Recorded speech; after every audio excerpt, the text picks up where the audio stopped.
ಮಂಗಳನಗಳು ವ್ಯೋಮನೌಕೆಯನ್ನು ಕಳುಹಿಸಿರುವಂತಹ ಮೂರೇ ಮೂರು ರಾಷ್ಟ್ರಗಳಲ್ಲಿ ಇವತ್ತಿಗೊಂದು ರಾಷ್ಟ್ರ ಸುದ್ದಿಕಟ್ಟೆ ಯೂಟ್ಯೂಬ್ ಚಾನಲ್ಗೆ ಸ್ವಾಗತ ಸುಸ್ವಾಗತ. ಇವತ್ತು ನಾನು ಬಾಲ ವಾಗ್ಮಿ ಶ್ರೀಶಾ ಅವ್ರ ಮನೆಗೆ ಬಂದಿದ್ದೀನಿ. ಶ್ರೀಶಾ 4ನೇ ಕ್ಲಾಸಲ್ಲಿ ಇರುವಾಗಲೇ ಭಾಷಣ ಕಲೆಯನ್ನ ಮೈಗೂಡಿಸ್ಕೊಂಡಿದ್ದಾರೆ. ಹೀಗೆ ಶಾಲೆಯಲ್ಲಿ ಅವಳು ಸರ್ಕಾರಿ ಶಾಲೆಯಲ್ಲಿ ಓದುವಂತಹ ಒಬ್ಬ ವಿದ್ಯಾರ್ಥಿನಿ ಇವತ್ತು ಎಲ್ಲ ಖಾಸಗಿ ಶಾಲೆಗಳಿಗೂ ಮತ್ತು ಎಲ್ಲ ಶಿಕ್ಷಣ ಸಂಸ್ಥೆಗಳಲ್ಲೂ ವಾಗ್ಮಿ ಆಗಿ ಹೊರಡೆ ಬಂದಿದ್ದಾರೆ. ಕೊಡಗು ಜಿಲ್ಲೆಯಲ್ಲಿ ಯಾವುದೇ ರೀತಿಯ ಯೋಧರ ಕಾರ್ಯಕ್ರಮಗಳಾಯ್ತು ಅಂದ್ರೆ, ಸೈನಿಕರಿಗೆ ರಿಲೇಟೆಡ್ ಏನಾದ್ರೂ ಕಾರ್ಯಕ್ರಮ ಆಯ್ತು ಅಂದ್ರೆ ಈ ವಿದ್ಯಾರ್ಥಿನಿ ಆ ಕಾರ್ಯಕ್ರಮದಲ್ಲಿ ಇರ್ತಾಳೆ, ಒಬ್ಳು ಭಾಷಣಕಾರರಾಗಿ. ಹೀಗೆ ಇವರು ಸಾಕಷ್ಟು ಕಾರ್ಯಕ್ರಮಗಳನ್ನ ರೂಪಿಸ್ಕೊಂಡು ಇವತ್ತಿಗೆ ಒಬ್ಬ ಯುವ ಬಾಲ ವಾಗ್ಮಿಯಾಗಿ ಹೊರಹೊಮ್ಮಿದ್ದಾರೆ. ಇದಕ್ಕೆ ಅವರ ಮನೆಯಲ್ಲಿರುವಂತಹ ಅವರ ತಂದೆ ತಾಯಿ, ಅವರ ಪೋಷಕರು ಅವರಿಗೆ ಸಪೋರ್ಟ್ ಮಾಡ್ತಿದ್ದಾರೆ. ಅದು ಬಟ್ಟೆ ಹೊಲಿದು ಕೊಡೋದಾಗಿರ್ಬೋದು, ವಿಷಯ ಸಂಗ್ರಹ ಮಾಡಿ ಕೊಡೋದಾಗಿರ್ಬೋದು, ಅಥವಾ ಪುಸ್ತಕಗಳನ್ನ ಕೊಡುವಂಥದ್ದಾಗಿರ್ಬೋದು. ಈ ತರ ನಾನಾ ರೀತಿಯಲ್ಲಿ ಅವರಿಗೆ ಸಹಕಾರ ಮಾಡೋದ್ರ ಮೂಲಕ ಆ ಪ್ರತಿಭೆಗೆ ಒಂದು ವೇದಿಕೆಯನ್ನ ಅವಕಾಶ ಮಾಡಿಕೊಡ್ತಾ ಇದ್ದಾರೆ. ಆ ಮೂಲಕ ಸಾಕಷ್ಟು ಕಾರ್ಯಕ್ರಮಗಳಿಗೆ ಅವರು ಮುಖ್ಯ ಅತಿಥಿಗಳಾಗಿ ಹೋಗುವಂಥದ್ದು, ವಾಗ್ಮಿಯಾಗಿ ಹೋಗುವಂತಹ ಪರಿಪಾಠ ಈಗ ನಡೀತಾ ಇದೆ.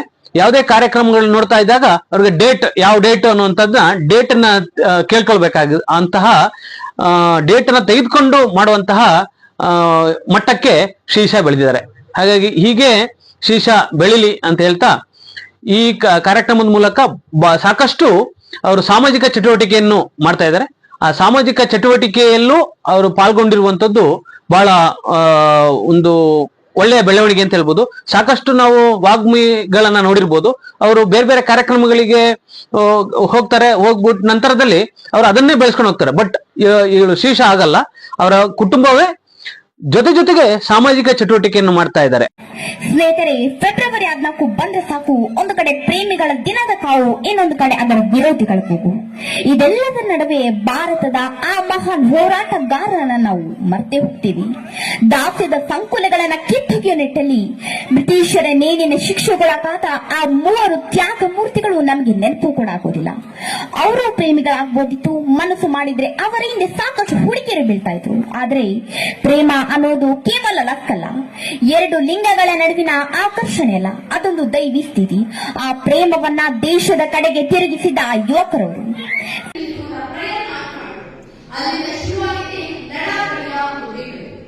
ಈ ವಿಷಯದ ಬಗ್ಗೆ 2 ದೇಶಗಳ ಕಮಾಂಡರ್ ಮಟ್ಟದ ಮಾತುಕತೆಗಳು ಶುರುವಾಗಿದ್ದವು. ಚೀನಾ ತನ್ನ ಸೈನಿಕರನ್ನ ಎಲ್ಲೇ ರೀತಿಯ ಹಿನ್ನಡೆ ಪಡೆದು ಈ ಹಿಂದೆ ಇದ್ದ ಜಾಗಕ್ಕೆ ಹೋಗುವುದಕ್ಕೆ ಹೊರಟಿತು. ಅದನ್ನು ಖಚಿತಪಡಿಸಿಕೊಳ್ಳುವುದಕ್ಕೆ ಹೋದಂತಹ ಭಾರತೀಯ ಸೈನಿಕರ ಮೇಲೆ ಗನ್ಮನ್ ಬ್ಯಾಟೆಯಲ್ಲಿ ಚೀನಿ ಸೈನಿಕರು ಹಲ್ಲೆ ಮಾಡಿದರು. ದಶಕಗಳ ನಂತರ ಮೊಟ್ಟಮೊದಲ ಬಾರಿಗೆ ಅಲ್ಲಿ 2 ದೇಶಗಳ ಸೈನಿಕರು ಸಾವಿರಬೇಕಾಗಿತ್ತು. ಭಾರತ 20 ಹಿರಿಯ ಯೋಧರನ್ನು ಕಳೆದುಕೊಂಡರೆ ಚೀನಾದ 40ಕ್ಕೂ ಹೆಚ್ಚು ಯೋಧರು ಹತರಾದರು. ಅಲ್ಲಿವರೆಗೆ ಭಾರತ ಪೂರ್ವಗಡಿಯಲ್ಲಿ ಸೈನಿಕರ ನಡುವೆ ಯುದ್ಧ ನಡೆಯುವುದಿಲ್ಲ ಅನ್ನೋ ವಾತಾವರಣ ಇತ್ತು. ಆಗಾಗ ಜಗಳಗಳು, ಕಳ್ಳಾಟಗಳು ಆದರೂ ಕೂಡ ಅದು ಸೈನಿಕರ ಸಾವಿರವರೆಗೆ ಹೋಗಿಲ್ಲ. ಆದರೆ ಈ ಬಾರಿ ಆ ಎಲ್ಲ ನಂಬಿಕೆಗಳು ಮುಚ್ಚಾದವು. ಚೀನಾದ ಗಡಿಗೆ ಯಾವಾಗ ಬೇಕಾದರೆ ಸ್ಫೋಟಿಸಬಹುದು ಅನ್ನೋ ವಾತಾವರಣ ನಿರ್ಮಾಣವಾಯಿತು. ಹೀಗೆ ಚೀನಾದ ಆಕ್ರಮಣಕ್ಕೆ ಬಾರಿಗೆ 4ನೇ ತರಗತಿಯಲ್ಲಿ ಇರಬೇಕಾದ್ರೆ ಪರಿಸರ ದಿನಾಚರಣೆಯ ಬಗ್ಗೆ ಚಿಕ್ಕದಾಗಿ ಒಂದು ಭಾಷಣವನ್ನ ಮಾಡಿದೆ. ಅದಾದ ನಂತರ ನನ್ನ ಅಪ್ಪ ಈ ರೀತಿ ಭಾಷಣವನ್ನೆಲ್ಲ ಮಾಡ್ಬೇಕು ಅಂತ ನನ್ಗೆ ಹುರಿದುಂಬಿಸಿದ್ರು. ಹಾಗೇನೆ ನನ್ನ ಅಮ್ಮ ಗ್ರಂಥಾಲಯದಿಂದ ಕೆಲವೊಂದು ಪುಸ್ತಕಗಳನ್ನ ತಂದು ಅದರಲ್ಲಿ ಇರುವಂತಹ ಮುಖ್ಯವಾದ ವಿಷಯಗಳನ್ನೆಲ್ಲ ಆಯ್ಕೆ ಮಾಡಿ ಅದರಿಂದ ನನ್ಗೊಂದು ಭಾಷಣವನ್ನ ತಯಾರಿ ಮಾಡ್ಕೊಡ್ತಾರೆ. ಹೀಗೆ ನಾನು 4ನೇ ತರಗತಿಯಿಂದ ಭಾಷಣವನ್ನ ಮಾಡ್ಕೊಂಡು ಬರ್ತಾ ಇದ್ದೇನೆ. ಅದಾದ ನಂತರ ನಾನು ಈ ಯೋಧರ ಬಗ್ಗೆ ನನಗೆ ಅಪಾರ ಗೌರವವಿದೆ. ಅವರ ಕಾರ್ಯಕ್ರಮಗಳನ್ನ ಮಾಡ್ತಾ ಇದ್ದೇವೆ. ನಾವೀಗ ಸುಮಾರು 4ಕ್ಕಿಂತ ಹೆಚ್ಚು ಯೋಧರ ಕಾರ್ಯಕ್ರಮಗಳನ್ನ ಮಾಡ್ತಾ ಇದ್ದೇವೆ. ಫೆಬ್ರವರಿ 14 ಪುಲ್ವಾಮಾದಲ್ಲಿ ಹುತಾತ್ಮರಾದ ಯೋಧರ ದಿನವನ್ನ ದೇಶ ಪ್ರೇಮಿಗಳ ದಿನ ಅಂತ ಆಚರಿಸ್ತಾ ಇದ್ದೇವೆ. ಇನ್ನು ಜೂನ್ 15 ಭಾರತ ಚೀನಾ ಗಡಿ ಲಡಾಖ್ ನಲ್ಲಿ ಹುತಾತ್ಮರಾದ ಯೋಧರ ದಿನವನ್ನ ಮತ್ತೆ ಹುಟ್ಟಿ ಬನ್ನಿ ಯೋಧರೇ ಎಂದು ಆಚರಿಸ್ತಾ ಇದ್ದೇವೆ. ಹಾಗೆ ಕಾರ್ಗಿಲ್ ನಲ್ಲಿ ಹುತಾತ್ಮರಾದಂತಹ ಯೋಧರ ದಿನವನ್ನ ಕಾರ್ಗಿಲ್ ವಿಜಯ್ ದಿವಸ್ ಎಂದು ಕೂಡ ನಾವು ಹೀಗೆ ಆಚರಿಸ್ತಾ ಇದ್ದೇವೆ. ಮಗಳು 4ನೇ ತರಗತಿಯಿಂದನೇ ಹೀಗೆ ಭಾಷಣ ಮಾಡ್ತಿದ್ದಾಳೆ. ಅಂದ್ರೆ ಪರಿಸರ ದಿನಾಚರಣೆವಾಗಿ ಫಸ್ಟ್ ಮಾಡಿದ್ಲು ಅವಳು ಹೇಳಿದಂಗೆ. ಮತ್ತೆ ನಾವು ಆಗಸ್ಟ್ 15 ಕೊರೋನಾ ಟೈಮಲ್ಲೆಲ್ಲ ಯಾವುದೇ ಪ್ರೋಗ್ರಾಮ್ ಇದ್ರು ಕೂಡ ನಾವು ಮನೆಯಿಂದ ಪ್ರಿಪೇರ್ ಮಾಡಿ ಕೊಡ್ತೀವಿ. ಅಂದ್ರೆ ನಾನು ಗ್ರಂಥಾಲಯದಲ್ಲಿ ವರ್ಕ್ ಮಾಡ್ತಾ ಇದ್ದೀನಿ, ಗ್ರಾಮ ಪಂಚಾಯತಿ ಗ್ರಂಥಾಲಯ ಹರದೂರಿನಲ್ಲಿ. ಅಲ್ಲಿಂದ ಎಲ್ಲ ಬುಕ್ಗಳನ್ನು ನಾನು ಲೈಬ್ರರಿಯಿಂದನೇ ಕಲೆಕ್ಟ್ ಮಾಡಿ ಅವಳಿಗೆ ವಿಷಯಗಳನ್ನೆಲ್ಲ ಸೇಕರಿಸಿ ಸ್ಪೀಚಿಗೆ ರೆಡಿ ಮಾಡಿ ಕೊಡ್ತೇನೆ. ಅವಳು ಅದು ಓದಿ ಮಾಡ್ತಾಳೆ, ಎಲ್ಲ ಕಡೆನೂ ಹೋಯ್ತಾಳೆ. ಅಂದ್ರೆ ಪ್ರೋಗ್ರಾಮ್ ಅಂತ ತುಂಬಾ ಆಗಿದೆ, ಅಂದ್ರೆ ಒಂದು 100-150 ಪ್ರೋಗ್ರಾಮ್ಗಳೇ ಆಗಿದೆ. ನಮ್ಮ ಜಿಲ್ಲಾಧಿಕಾರಿ, ಹಳೆ ಜಿಲ್ಲಾಧಿಕಾರಿ ಇರುವಾಗ ಚಾರುಲತಾ ಸೋಮಲ್ ಮೇಡಮ್ ಇರೋರಿಗೂ ಕೂಡ ಅವಳಿಗೆ ಸನ್ಮಾನ ಆಗಿದೆ. ತುಂಬಾ ಖುಷಿ ಆಗುತ್ತೆ ನಮಗೆ, ಯಾಕಂದ್ರೆ ನಮ್ಮ ಮಕ್ಕಳು ಬೆಳೆಯೋದ್ರಿಂದ ನಮಗೂ ಖುಷಿ ತಾನೆ. ನಾವು ಆ ಟೈಮಲ್ಲಿ ನಮಗೆ ಅಂತ ಫೆಸಿಲಿಟೀಸ್ ಇತ್ತಿಲ್ಲ, ಹೇಳಿಕೊಡಕ್ಕೆ ಯಾರು ಇತ್ತಿಲ್ಲ. ನಮಗೆ ಆಗದಿರೋ ವಿಷಯವನ್ನ ಅವಳಿಗೆ ಅವಳ ಮುಖಾಂತರ ಮಾಡಿಸುವಂತಿದ್ವಿ. ಮತ್ತೆ ಆರ್ಮಿಯವರು ಅಂದ್ರೆ ಅವಳಿಗೆ ತುಂಬಾ ಇಷ್ಟ. ನಾವು ಆರ್ಮಿಯವರದ್ದು 4 ಪ್ರೋಗ್ರಾಮ್ ಅನ್ನು ವರ್ಷದಲ್ಲಿ ಮಾಡ್ತಾ ಇದ್ದೀವಿ. ಪುಲ್ವಾಮಾದಲ್ಲಿ ಹುತಾತ್ಮ ಅಂದ್ರೆ ಅವಳು ಜನವರಿ 4ಕ್ಕೆ ಅವಳದ್ದು ಬರ್ತ್ಡೇ ಇರುತ್ತೆ. ಬರ್ತ್ಡೇ ಬದಲಿಗೆ ನಾವೇನ್ ಮಾಡ್ತೀವಿ, ಫೆಬ್ರವರಿ 14ಕ್ಕೆ ಪುಲ್ವಾಮಾದಲ್ಲಿ ಹುತಾತ್ಮರ ಯೋಧರನ್ನು ನೆನೆಯುವಂತ ಕಾರ್ಯಕ್ರಮದಲ್ಲಿ 4 ವರ್ಷಗಳಿಂದ ನಮ್ಮ ಟೋಲ್ ಗೇಟ್ ಬಸ್ ಸ್ಟ್ಯಾಂಡ್ ಅಲ್ಲಿ ಪೇಂಟಿಂಗ್, ಅಂದ್ರೆ ಆರ್ಮಿ ಅವ್ರದ್ದು ಪೇಂಟಿಂಗ್ ನಮ್ಮ ಖರ್ಚಿನಿಂದ. ಅಂದ್ರೆ ಅವಳಿಗೆ ತುಂಬಾ ಕಾರ್ಯಕ್ರಮಗಳಲ್ಲಿ ಕರೀತಾರೆ, ಯಾವುದು ಭಾಷಣ ಮಾಡಕ್ಕೆ. ಅದರಲ್ಲಿ ಸಿಕ್ಕಿರುವಂತ ಹಣವನ್ನು ಸೇಕರಿಸಿ ನಾವು ಇಂತ ಕಾರ್ಯಕ್ರಮಗಳನ್ನ ಮಾಡ್ತಾ ಇದ್ದೀವಿ.